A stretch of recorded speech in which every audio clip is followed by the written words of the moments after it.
Assalamu alaikum. Hope you are well. I am Shaila. Welcome to your macroeconomics class. In our last class, we have discussed about an important topic, which is derivation of IS curve. Today, we'll discuss about another important topic, which is derivation of LM curve or LM curve from money market equilibrium. Let's start our class. We know LM curve is related with money market, where IS curve is related with good market. The LM curve can be derived from the Keynesian theory from its analysis of money market equilibrium. According to Keynes, demand for money to hold depends upon transactions motive and speculative motive. It is the money held for transactions motive which is a function of income. The greater the level of income, the greater the amount of money held for transaction motive, and therefore higher the level of money demand curve. এখানে demand for মানির জন্য একটা equation দেওয়া আছে। ইকুয়েশনটা হচ্ছে MD minus L. এল মানে হচ্ছে এখানে এল এর মধ্যে দুইটা ফ্যাক্টর থাকবে, একটা হচ্ছে লেভেল অফ ইনকাম ওয়াই এবং আরেকটা হচ্ছে রেট অফ ইন্টারেস্ট আর। আর এমডি হচ্ছে এখানে demand for money. Thus, we can draw a family for money demand curve at various levels of income. তা আমরা একটা গ্রাফ আঁকি এখন, যেখানে বিভিন্ন লেভেলের ইনকাম দেওয়া থাকবে এবং আমরা এখান থেকে মানি ডিমান্ড কার্ভও পাবো। Now the transactions of these various money demand curves corresponding to different income levels with the supply curve of money fixed by the monetary authority would give us the LM curve. এবার এখানে আপনারা একটু দেখুন, figure 4.3-তে দুইটা চিত্র দেওয়া আছে। এটা হচ্ছে এ আর এটা হচ্ছে বি। এতে প্রথমে যে জিনিসটা দেখানো হয়েছে সেটা হচ্ছে হরাইজন্টালি কোয়ান্টিটি অফ মানি, যেটাকে এম দিয়ে ডিনোট করা হয়েছে, এবং ভার্টিক্যালি দেওয়া হয়েছে rate of interest R0, R1, R2। এই ডিমান্ড ফর মানির সাথে ইন্টারেস্টের কম্বিনেশনে একটা ইকুইলিব্রিয়াম পাওয়া গিয়েছে প্রত্যেকটা ইন্টারেস্ট রেটের জন্য। মানে তিনটা ইন্টারেস্ট রেটের জন্য তিনটা ইকুইলিব্রিয়াম পয়েন্ট আমরা তিনটা ডিমান্ড ফর মানি কার্ভ পেলাম। এই ডিমান্ড ফর মানি কার্ভ থেকে আমরা পরে বি নাম্বার চিত্রে গিয়ে রেট অফ ইন্টারেস্টের সাথে ইনকামের ইকুইলিব্রিয়াম পয়েন্টে এলএম কার্ভ পাবো। ওকে, the LM curve relates the level of income with the rate of interest, which is determined by money market equilibrium corresponding to different levels of demand for money. এই যেটা আপনাদেরকে এখন বললাম, এই চিত্রে আমাদের বিভিন্ন ইন্টারেস্ট রেটের ডিমান্ড ফর মানি ক্ষেত্রে আমরা ইকুইলিব্রিয়াম পয়েন্টগুলো যোগ করে MD0, MD1, MD2 এই তিনটা ডিমান্ড ফর মানি কার্ভ পেলাম। এবং বি চিত্রে ডিমান্ড ফর মানি কার্ভগুলোর পার্সপেক্টিভে বিভিন্ন ইন্টারেস্ট রেট এবং বিভিন্ন ইনকাম লেভেলের উপর বেস করে আমরা এই তিনটার ইন্টারসেক্ট পয়েন্টে, অর্থাৎ ইনকাম লেভেল Y0 আর ইন্টারেস্ট রেট R0, এই দুইটা একসাথে কম্বিনেশন করলে যে জায়গায় ইন্টারসেক্ট করবে ওটা বলা হচ্ছে ইকুইলিব্রিয়াম পয়েন্ট। ঠিক একইভাবে ইনকাম লেভেল Y1 এবং ইন্টারেস্ট রেট R1 দুইটা একসাথে কম্বিনেশন করলে যে জায়গায় ইন্টারসেক্ট করবে ওটা এই দুটার জন্য ইকুইলিব্রিয়াম পয়েন্ট। এবং ইন্টারেস্ট রেট R2 এর ক্ষেত্রে ইনকাম লেভেল Y2 এই দুইটা একসাথে কম্বিনেশন করে যে জায়গায় ইন্টারসেক্ট করবে ওটা হচ্ছে এই দুইটার ইকুইলিব্রিয়াম পয়েন্ট। তো এই তিনটা ইকুইলিব্রিয়াম পয়েন্ট যখন একসাথে যোগ করে আমরা একটা কার্ভ পাবো, ওটাকে বলা হচ্ছে LM কার্ভ। অর্থাৎ আমরা ডিফারেন্ট ইনকাম লেভেলের জন্য ডিফারেন্ট ইন্টারেস্ট রেটের জন্য যে কার্ভটা পাবো সেটা হচ্ছে LM কার্ভ। এখন আইস কার্ভও কিন্তু আমরা ডিফারেন্ট ইনকাম লেভেল এবং ডিফারেন্ট রেট অফ ইন্টারেস্টের উপরেই পাই, কিন্তু আইস কার্ভ পাই আমরা কিসের জন্য? গুডস মার্কেটের জন্য। আর LM কার্ভ পাই আমরা মানি মার্কেটের জন্য।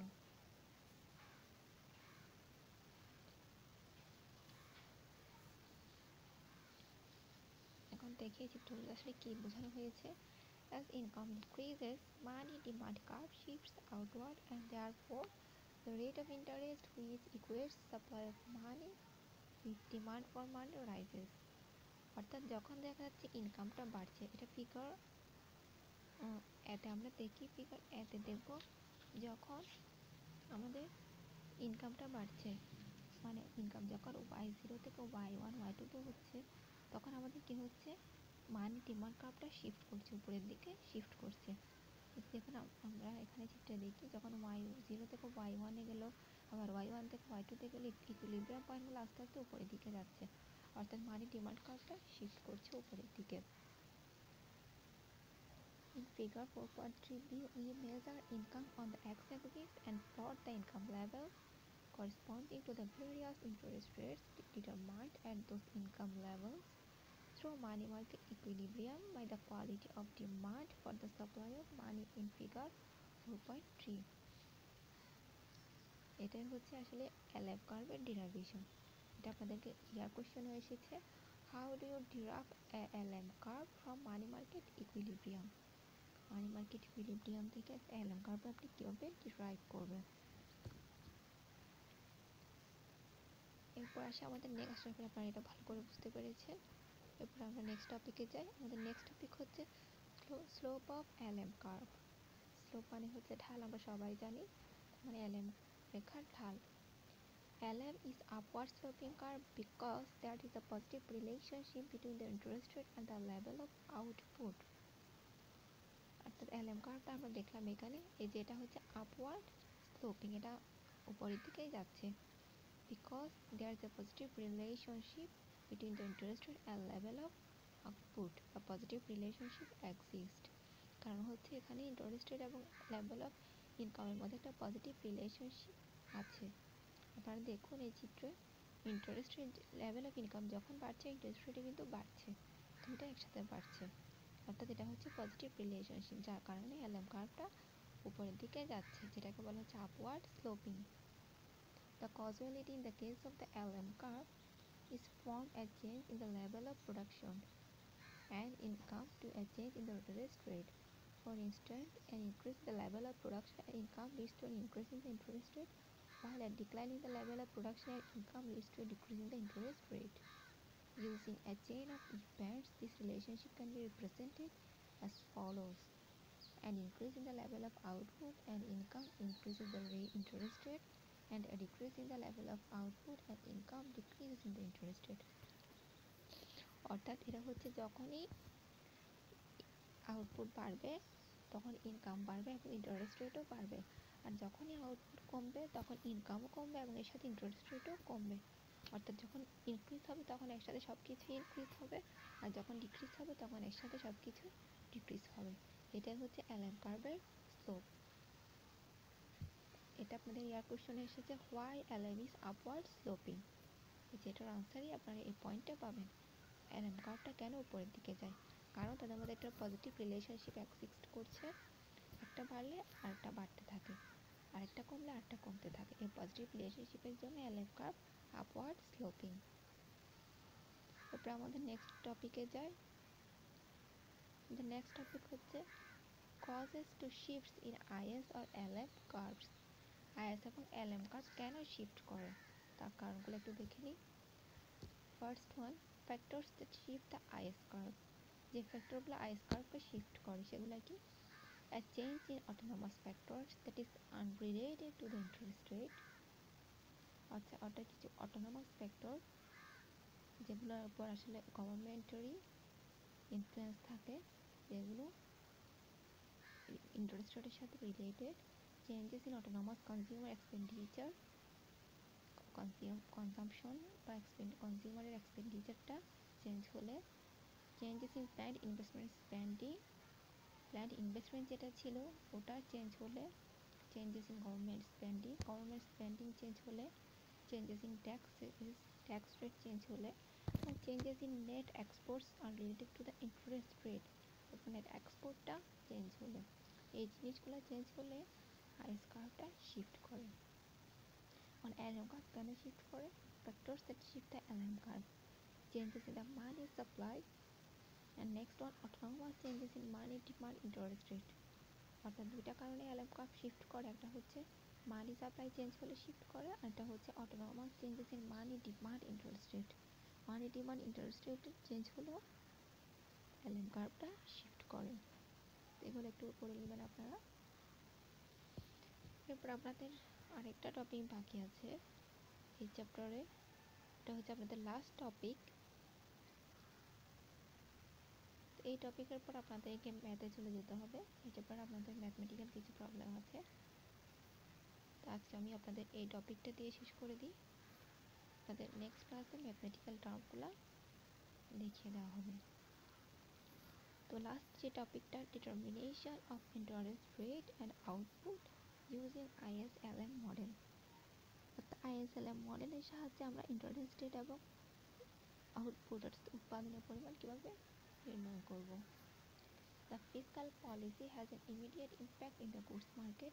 The monetary policy has an immediate impact in the money market. আমরা সবাই জানি ফিসকাল পলিসি গুডস মার্কেটের উপর একটা প্রভাব ফেলে এবং মানিটারি পলিসি মানি মার্কেটের উপর একটা প্রভাব ফেলে। However, since the two markets are closely interlinked, both monetary and fiscal policies affect the level of output and the interest rates. যেহেতু এই দুইটা মার্কেটই ক্লোজলি ইন্টাররিলেটেড, এবং এই দুইটা মার্কেটে আউটপুট এবং ইন্টারেস্ট রেট দুইটার উপর একটা প্রভাব ফেলে। এখানে আপনাদের একটা ফিগার দেওয়া হয়েছে যেখানে আইএস এবং এলএম কার্ভের দুইটা কার্ভের একসাথে ইকুইলিব্রিয়াম পয়েন্টটা দেখানো হয়েছে। Figure 5.1 depicts that determination of the equilibrium, output and interest rates in the short run at the intersection of the IS and LM curves for a given level of prices. অর্থাৎ এই চিত্রে দেখানো হয়েছে বিভিন্ন output এবং interest রেটের জন্য equilibrium পয়েন্টে আইএস এবং এলএম কার্ভের ইন্টারসেক্ট পয়েন্টটা। আপনারা দেখুন এই ফিগারে ও ওয়াই অ্যাক্সিস বরাবর দেওয়া আছে ইনকাম বা আউটপুট এবং ও আই অ্যাক্সিস বরাবর দেওয়া আছে ইন্টারেস্ট রেট।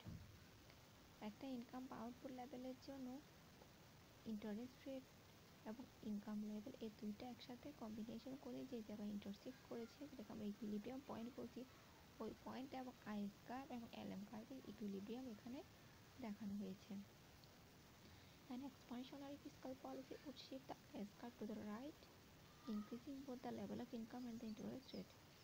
একটা expansionary fiscal policy IS curve-কে ডান দিকে শিফট করে,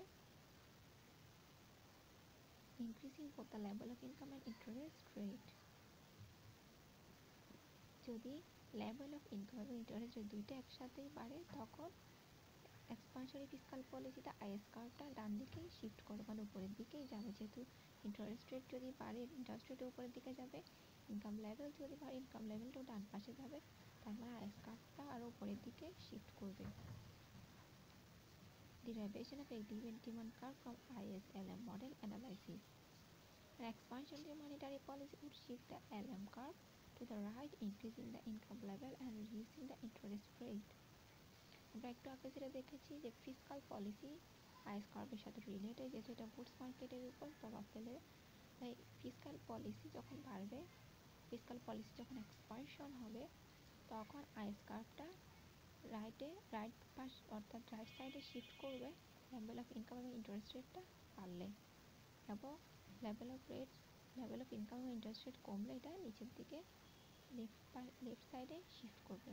ঠিক একইভাবে যখন মানিটারি পলিসির ক্ষেত্রে যাব আমরা, তখন এলএম কার্ভটা রাইটে শিফট করবে যখন ইনকাম বাড়বে এবং ইন্টারেস্ট রেট কমবে। আমরা দেখছি এলএম কার্ভটা কোথায় আছে, ইনকামটা যদি ডান পাশে যায় এবং ইন্টারেস্ট রেট যদি নিচের দিকে যায়, আমরা দেখবো ইকুইলিব্রিয়াম পয়েন্টটা হবে আরও ডান পাশে, তার মানে এলএম কার্ভটা আরও ডান পাশে যাবে। On the other hand, a contractual monetary policy would shift the LM curve to the left, reducing the income level and increasing the interest rate.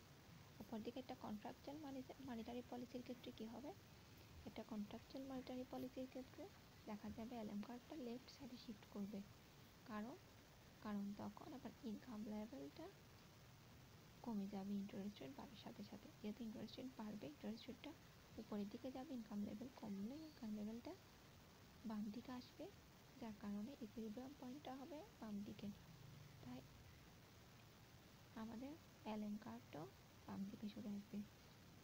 মোটামুটি এটাই হচ্ছে determination of interest rate and output using is এবং alarm model. এটা আপনাদের air কোয়েশ্চনে এসেছে। Air কোয়েশ্চনে দেখি আমি আপনাদের দুইভাবে এসেছে, একটা হচ্ছে determine rate of interest and output using IS LM model, একটা determine rate of interest and output by commodity and money market equilibrium. তো এটা আপনারা করে নেবেন। নেক্সট ক্লাস আপনাদের ম্যাথমেটিক্যাল টার্মগুলো দেখানো হবে। সবাই ভালো থাকবেন, সুস্থ থাকবেন, stay safe, stay home. Thank you.